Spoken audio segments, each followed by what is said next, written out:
வணக்கம் நேர்களே, நான் உங்கள் ஆஸ்ட்ரோ பூர்ணா. இன்னைக்கு நாம இந்த இடத்துல பார்க்கக்கூடிய பதிவு பாத்தீங்கன்னா மே மாத பலன்கள். மே மாதத்துல இருக்கக்கூடிய கோச்சார கிரகங்களின் நிலவரங்கள் அப்படின்னு பார்க்கும்போது மேஷ ராசியில சூரியன் உச்சம் பெற்று இருக்கிறார். சூரியனோடு சேர்ந்து புதனும் கிரக சேர்க்கை பெற்று இருக்கிறார்.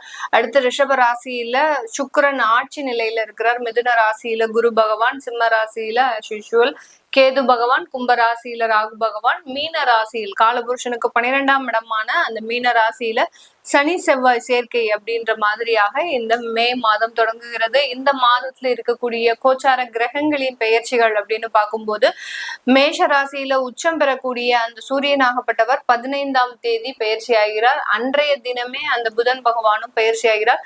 புதன் இந்த மாதத்துல 2 தடவை, அதாவது மாதத்தின் இறுதியில் 30ஆம் தேதி தன்னுடைய சொந்த ஆட்சி வீடான மிதுன ராசிக்கு பயிற்சி ஆகிறார். அடுத்து இந்த மாதத்துல பாத்தீங்கன்னா செவ்வாய் ஆகப்பட்டவர் மாதத்தின் முற்பகுதியிலேயே, அதாவது 12ஆம் தேதி மே மாதம் தன்னுடைய சொந்த ஆட்சி வீடான மேஷ ராசிக்கு பயிற்சியாகி வருகிறார்.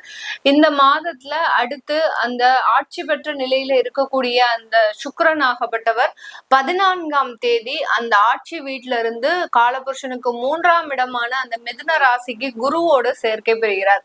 நிறைய வருமானங்களை குறிக்கக்கூடிய ஒரு கிரகம் அப்படின்னு சொன்னோம்னா மாத வருமானத்தை குறிக்கக்கூடிய கிரகம் சுக்கிரன். அடுத்து பாத்தீங்கன்னா வருட வருமானங்களை குறிக்கக்கூடிய ஒரு கிரகம் அடுத்து குரு பகவான். அடுத்த தலைமுறை வருமானங்களை குறிக்கக்கூடிய ஒரு கிரகம் ராகு பகவான். இதுதான் இந்த கிரகங்களினுடைய வருமான தன்மைகள். இந்த கிரகங்கள் இந்த மாதத்துல இந்த மாதிரியான ஒரு சூழ்நிலையில இருக்கும்போது என்னென்ன மாற்றங்கள் ஒவ்வொரு ராசி என்பவர்களுக்கும் கிடைக்க போகுது, எந்தெந்த இடத்துல நீங்க ரொம்ப கவனமாக இருக்கணும் அப்படின்றத இந்த பதிவுல நம்ம தெளிவா பார்க்க போறோம். இந்த சேனல்ல முதன்முறையா பாக்குறீங்க அப்படின்னா சப்ஸ்கிரைப் பண்ணிக்கோங்க. பெல் பட்டன்ல ஆல் ஆப்ஷன் சூஸ் பண்ணிக்கோங்க.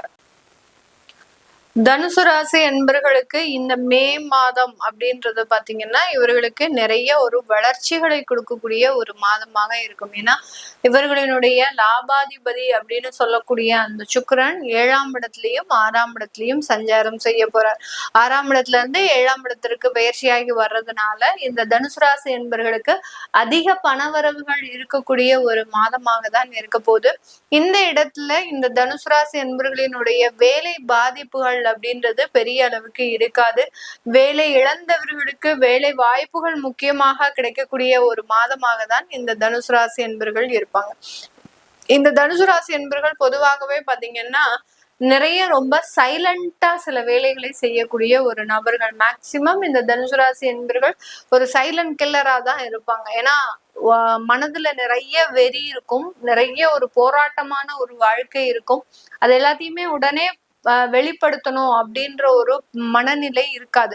ஒரு பக்குவமாக ஒரு முதிர்ச்சி அடைந்த ஒரு மெச்சூரிட்டியோட செயல்படக்கூடிய ஒரு நபர்கள் அப்படின்னு பாத்தீங்கன்னா இந்த தனுசு ராசி என்பர்கள் தான். எப்படி அந்த வில்லம்பு, தனுசுன்னு சொன்னாலே அந்த வில்லம்பு தான். எப்படி அம்பு பாயும் போது மெதுவா பின்னாடி வந்து அதுக்கப்புறம் தன்னுடைய இலக்கை நோக்கி பாய்கிறதோ அதே மாதிரிதான் பொறுமையா காலம் வரும் வரை காத்திருந்து தன்னுடைய வேலையை சாதிப்பவர்கள் இந்த தனுசு ராசி என்பர்கள். அதற்குண்டான ஒரு காலம் அப்படின்றது இந்த தனுசு ராசி என்பவர்களுக்கு இப்போ நடந்துட்டு தான் இருக்கு. ஏன்னா கோச்சார நிலவரப்படி கிரகங்கள் இந்த தனுசு ராசி என்பவர்களுக்கு சாதகமாக இருந்துட்டு தான் இருக்கு. இது ஒரு நல்ல வளர்ச்சியை கொடுக்கக்கூடிய ஒரு மேலும் ஒரு டாப் அப்னு வச்சுக்கலாம். இந்த மே மாதம் பாத்தீங்கன்னா எப்படி நம்ம லோன்ல எல்லாம் ஒரு டாப் அப் பண்றோமோ அதே மாதிரி இவர்களினுடைய வாழ்க்கையில ஒரு வளர்ச்சியை ஒரு டாப் அப் பண்ணக்கூடிய ஒரு மாதமாக தான் இந்த மே மாதம் இந்த ராசி என்பர்களுக்கு இருக்கும். ரொம்ப உடல் நலன்ல மாத்திரம் ரொம்ப கேர்ஃபுல்லா இருக்கும்.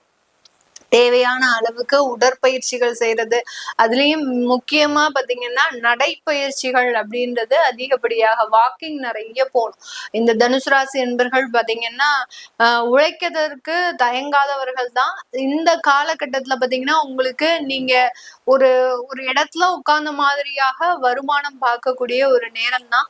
அந்த அந்த இடத்தை பயன்படுத்தி நீங்க சில சோம்பேறித்தனமா ஆகிறதுக்கு உண்டான ஒரு டைமும் இருக்கு. ஏன்னா 4ஆம் இடத்துல சனி பகவான் வர்றதுனால சுகஸ்தானத்துல அர்த்தாஷ்டம சனியாக இருக்கிறதுனால அந்த உடல் பாதிப்புகளை அந்த சனி பகவான் கொடுப்பாரு. மேலும் ஒரு சின்ன ஒரு இது நெகட்டிவா தான் இருக்கும் நிறைய பேருக்கு. ஆனா உங்களுடைய உடம்புல கொஞ்சம் தற்காத்து கொள்ளணும் அப்படின்றதுக்காக தான் இதை சொல்றேன். மேலும் இருதய பாதிப்புகள்லாம் வர்றதுக்கு உண்டான ஒரு தருணம். ஏன்னா அந்த இருதயம் சம்பந்தப்பட்ட விஷயத்துலதான் சொன்னேன் இல்லையா, சில விஷயங்களை மனதுக்குள்ளேயே வச்சிருப்பாங்க, வெளியில சொல்லக்கூட மாட்டாங்க, ஷேர் பண்ண மாட்டாங்க. ஏன்னா காலத்திற்காக காத்து கொண்டு இருப்பவர்கள் இந்த தனுசு ராசி என்பர்கள். அந்த மாதிரியான சில வழிகள் பாத்தீங்கன்னா இவர்களுக்கு ப்ரெஷர் ஆகி அந்த மாதிரியான சில தொந்தரவுகள் கரெக்டா இந்த சனி பகவான் அர்த்தாஷ்டம சனியாக வர்றதுக்கும் போது இந்த மாதிரியான பாதிப்புகள் ஏற்படுறதுக்கு உண்டான ஒரு நேரம். அதனால ரொம்ப கேர்ஃபுல்லா சில இடத்துல அந்த சோம்பேறித்தனம் படாம நீங்க சில விஷயங்களை செய்துட்டீங்க அப்படின்னா நிறைய வளர்ச்சிகள் இருக்கக்கூடிய ஒரு தருணம். காசுக்கெல்லாம் ஒன்றும் பஞ்சம் இருக்காது. இன்னுமே நீங்க பொருளாதாரத்தை பத்தி நீங்க யோசிக்க வேண்டிய அவசியமே கிடையாது. எங்க நம்மளுக்கு திரும்பியும் நம்ம பொருளாதார ரீதியாக அடிபட்டுருவோமா, யார்கிட்டயாவது மாட்டிப்போமா, ஏதாவது ஒரு விஷயத்துல கடன் வாங்கிடுவோமா அப்படின்ற ஒரு நெகட்டிவான ஒரு எண்ணமே இந்த தனுசு ராசி என்பவர்களுக்கு வேண்டாம். ஏன்னா இனிமேல் வரக்கூடிய காலகட்டங்கள் உங்களுக்கு ஒரு சாதகமாக தான் இருக்க போது. அதே மாதிரி உங்களுக்கு அந்த கடன் வாங்க வேண்டிய ஒரு சூழ்நிலையும் வராது. இனி வரக்கூடிய காலங்கள் வளர்ச்சிகளை நோக்கி பயணிக்கக்கூடிய ஒரு காலங்களாக தான் இருக்குமே ஒழிய பெரிய அளவுக்கு பாதிப்புகள் வராது. நிறைய தனுசு ராசி என்பவர்களுக்கு அவர்களினுடைய ஜாதக ரீதியாக வேலை இழப்புகள் ஏற்பட்டிருக்கும். கோச்சார நிலவரப்படி எந்த பாதிப்புகளும் கிடையாது.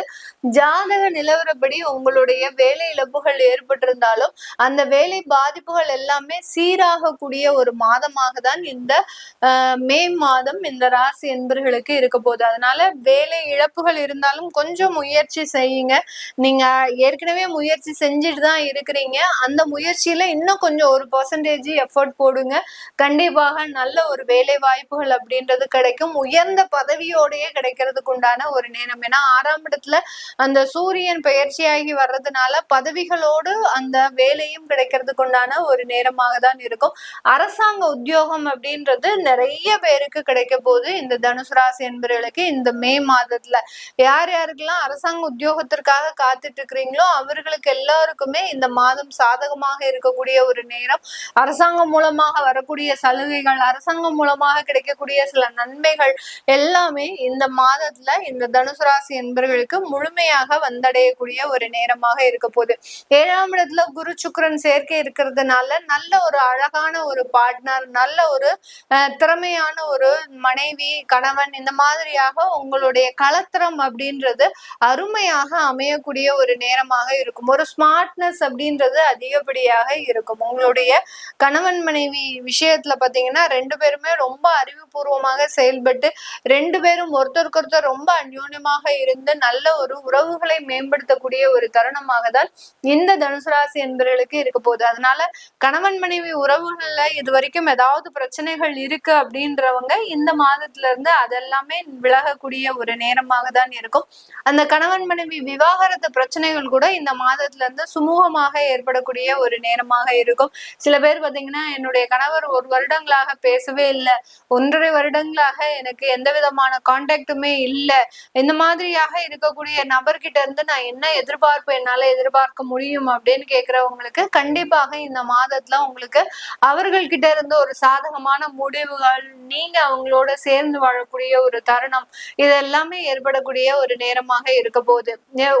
ஒரு மகிழ்ச்சியான ஒரு வாழ்க்கையை நீங்க ஏற்படுத்தி கொள்ளக்கூடிய ஒரு மாதமாக தான் இந்த மே மாதம் இருக்க போகுது. காதல் போன்ற விஷயங்கள்ல நல்ல ஒரு அமைப்புகள் இருக்கும். காதல் திருமணங்களாக மாறுவதற்கும் பெற்றோர்களின் சம்மதம் முழுமையாக கிடைக்கிறதுக்கும் உண்டான ஒரு அமைப்பு. ஏன்னா இந்த தனுசு ராசி என்பவர்கள் இந்த மாதத்துல காதல் திருமணம் தான் அப்படின்ற மாதிரியாக ஒரு பிடிவாதமாக இருக்கக்கூடிய ஒரு நேரமாக இருக்கும். பெரிய அளவுக்கு மற்றவர்களை நோக்கி பயணிக்காத இந்த தனுசு ராசி என்பவர்கள் இந்த காதல் போன்ற விஷயங்கள்ல மாத்திரம் கொஞ்சம் பிடிவாதமாக இருக்கக்கூடிய ஒரு மாதமாக தான் இந்த மே மாதம் இருக்க போது. இது எல்லாமே கோச்சார நிலவரப்படி பலன்களை கணிச்சு சொல்லி இருக்கிறோம். உங்களுடைய சுய ஜாதகத்துல இருக்கக்கூடிய சில பலாபலன்களை பார்க்கணும் விருப்பப்படுறவங்க, சில பேருக்கு மேரேஜ் பார்க்கும்போது தடைகள் ஏற்படலாம், அடுத்து வரன்கள் எதுவுமே ஃபிக்ஸ் ஆக மாட்டேங்குது, போதுமான ஒரு சாட்டிஸ்ஃபைடா வரன் அமைய மாட்டேங்குது அப்படின்னு இருக்கிறவங்களுக்கு உங்களுடைய சுய ஜாதகத்தை பார்க்கலாம். சுய ஜாதகத்தை பார்க்கணும் விருப்பப்படுறவங்க கீழே இருக்கிற நம்பருக்கு வாட்ஸ்அப்ல அப்பாயின்மெண்ட் வாங்கிட்டு நீங்க கன்சல்ட் பண்ணிக்கலாம். உங்களுடைய குழந்தைகளுக்கு ஜாதகம் எழுதணும், நியூமராலஜி படி பெயர் வைக்கணும்னு நினைக்கிறவங்களும் கீழே இருக்கிற நம்பருக்கு வாட்ஸ்அப்ல அப்பாயின்மெண்ட் வாங்கிட்டு நீங்க கன்சல்ட் பண்ணிக்கலாம். உங்களிடமிருந்து விடைபெறுவது உங்கள் ஆஸ்ட்ரோ பூர்ணா. நன்றி, வணக்கம்.